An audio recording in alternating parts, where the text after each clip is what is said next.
وسیع مفہوم اللہ رب العزت کے نبی نے حضرات صحابہ کرام رضوان اللہ علیہم اجمعین کی ناموس کے لیے جو ہے وہ بیان فرمایا کہ اللہ کے نبی کو اشارتاً کنایتاً بھی صحابہ کی توہین اور گستاخی برداشت نہیں ہے کہ تم نہیں کر سکتے. اس لیے یاد رکھیں یہ چونکہ دین کی بنیاد ہیں، صحابہ دین کی اساس ہیں اور پیغمبر کے ساتھی ہیں.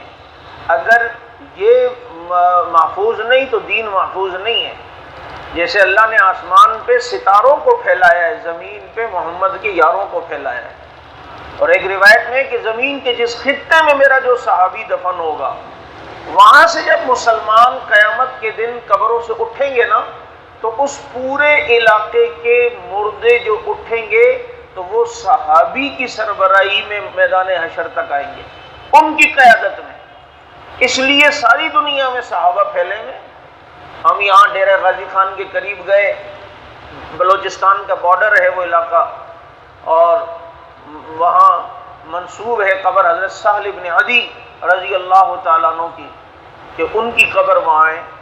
اور تاریخ کی کتابوں میں لکھا بھی ہے کہ وہ مکران میں آئے، اور وہ علاقہ اس زمانے میں مکران ہی کہلاتا تھا.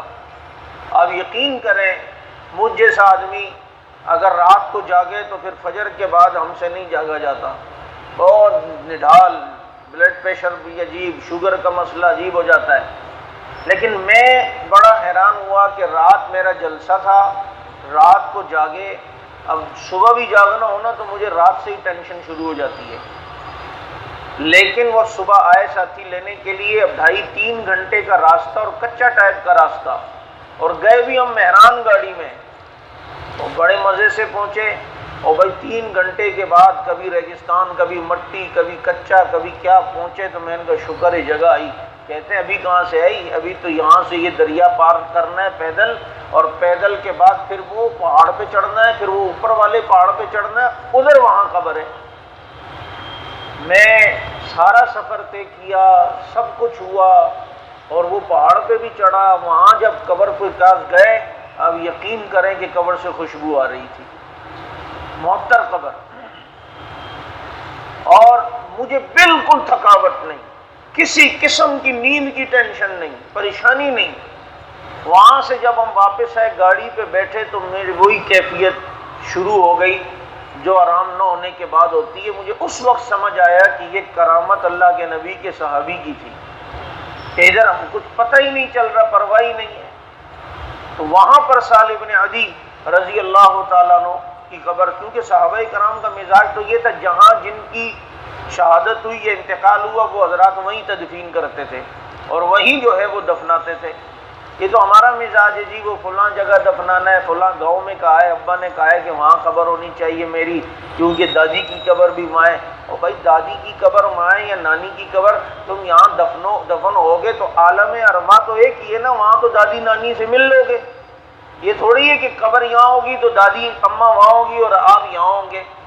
جسم الگ الگ ہیں لیکن عالم ارواح میں تو روحیں ملتی ہیں. نیک لوگوں کی روحیں علیین میں ملتی ہیں، برے لوگوں کی روحیں سجین میں ہوتی ہیں. تو اگر وہ بھی نیک آپ بھی نیک، اور جب وہاں گئے تو وہاں عالم ارواح میں تو ملاقات ہو جاتی ہے اپنے مردوں کے ساتھ. تو حضرات صحابہ کرام رضوان اللہ علیہم اجمعین کا یہی مزاج تھا.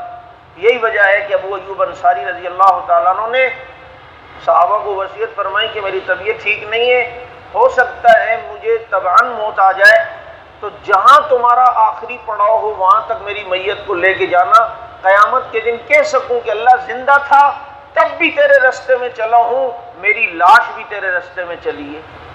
اور ان کی میت کو اٹھا کر لے کر گئے. عیسائیوں کا قلعہ چونکہ محاصرہ کرنا تھا صحابہ نے، تو قلعے کی دیوار کے پاس جو ہے انہیں دفن کیا گیا، اس کی دیوار کے پاس. اور جب 3-4 مہینے فتح نہیں ہوئی تو پھر تبدیلی جو ہے وہ صحابہ کرام کو اپنی پلاننگ میں کرنی پڑی کہ یہاں جو ٹائم ضائع ہو رہا ہے اس کے بجائے دوسرے علاقوں کی طرف رخ کرتے ہیں، پھر اس کو بعد میں گھیریں گے. اب جب وہ جانے لگے تو کہتے ہیں کہ عیسائیوں نے اوپر سے ان کے جرنیل نے کہا یہ جو تم نے اپنا بندہ دفنایا نا اس کو اٹھا کے لے جاؤ، ورنہ تمہارے جانے کے بعد اس کو نکال کے لاش ہم باہر پھینکیں گے.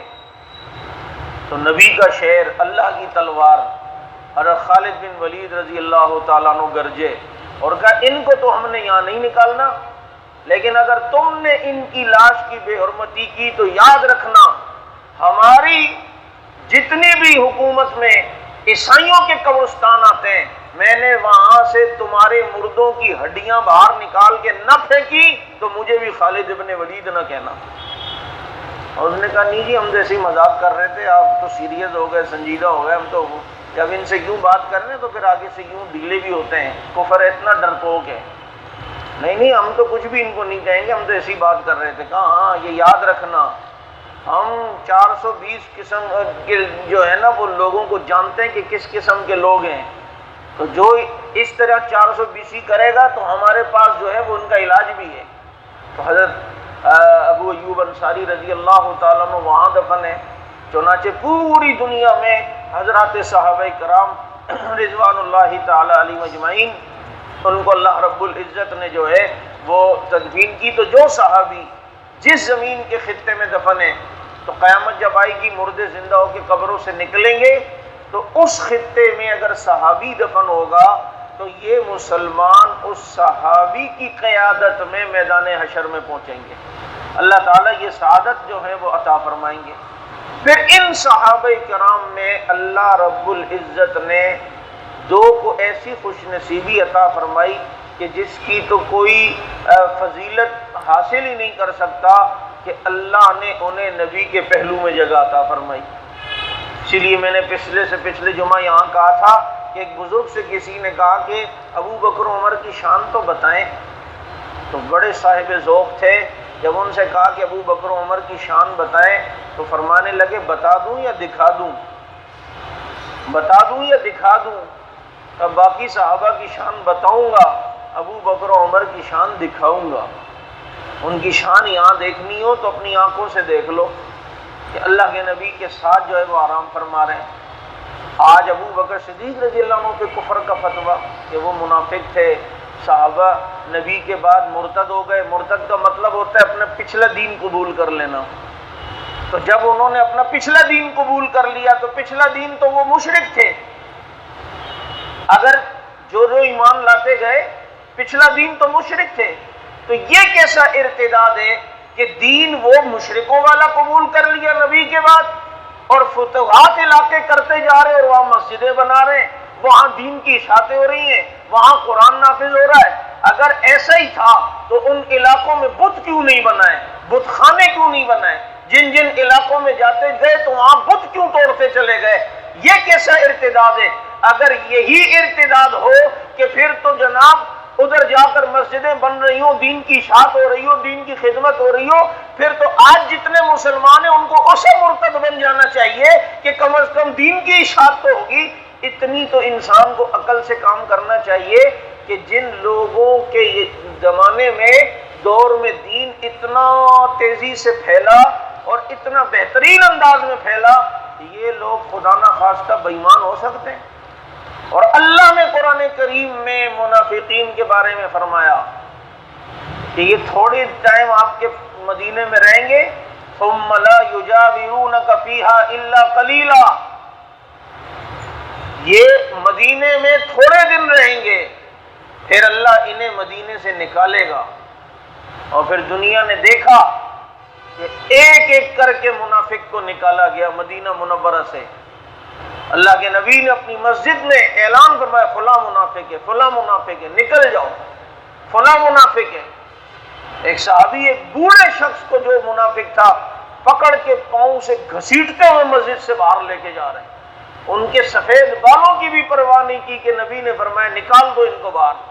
تو پتہ چلتا ہے جو بدبخت سفید بالوں والا بھی ہو، ایسے بدبخت سے کسی قسم کی کوئی بھی ہمدردی دل میں نہیں ہونی چاہیے کہ وہ بڈھا ہے۔ بڈھا اتنا کمینہ پن پہ آئے تو اس کے اندر احترام کی کوئی چیز ہی نہیں ہے کہ اس سے احترام کی جائے۔ تو جب ابو سفیان رضی اللہ تعالیٰ عنہ حضرت معاویہ کو اپنی سفید بالوں کے ساتھ جو ہے وہ اگر گالیاں دے رہا ہے تو مجھے بتاؤ اس بدبخت کا احترام کرنا چاہیے، اس کے سفید بالوں سے حیا کرنی چاہیے۔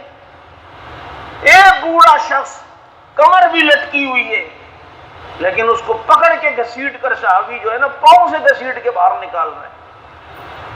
تو کہا کہ منافق تھوڑے عرصے مدینے رہیں گے، ان کو جگہ نہیں ملے گی، تو ظالموں اتنا تو سوچو کہ منافقین جو بے ایمان ہوں ان کو مدینے میں تھوڑے دن کا جگہ، یہ یہاں ٹک نہیں سکیں گے، اللہ انہیں نکالے گا۔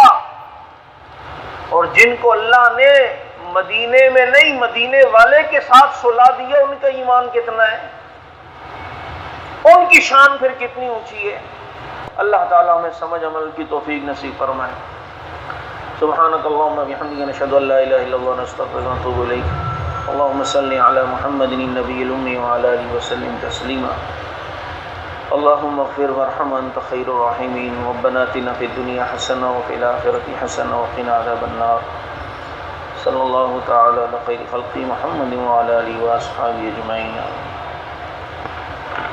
Thanks for watching. Don't forget to like, comment, share and subscribe.